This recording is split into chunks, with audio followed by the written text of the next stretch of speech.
Dyan, ang ating armed forces I salute them, no, na kalmado pa rin, no? Pinag-iisipang mabuti at ang hinihintay nila, totoo na ba ang sentimiento ng ating mga kababayan, ng ating lipunan na talagang hinihiling na napalitan ang gobyerno sa kasalukuyan at magkaroon ng bagong panimula ng pagpapaunlad ng bayan natin.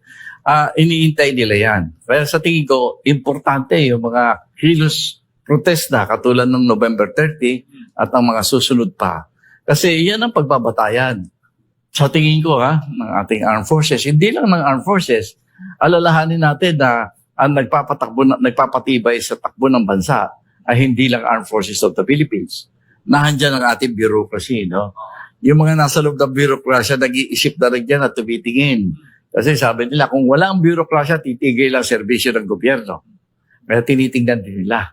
Ano kaya sentimento ng taong bayan? Lalakas na ang loob nila na gawin nila ang tama. Kasi ngayon, na medyo ang kanilang pagkilos ay masyadong nai-impluensyahan ng mga politiko. At mabuti sana kung tama ang mga rekomendasyon. No? Pero ang impluensya, kung minsan nakakasama pa sa pagpatakbo ng bansa.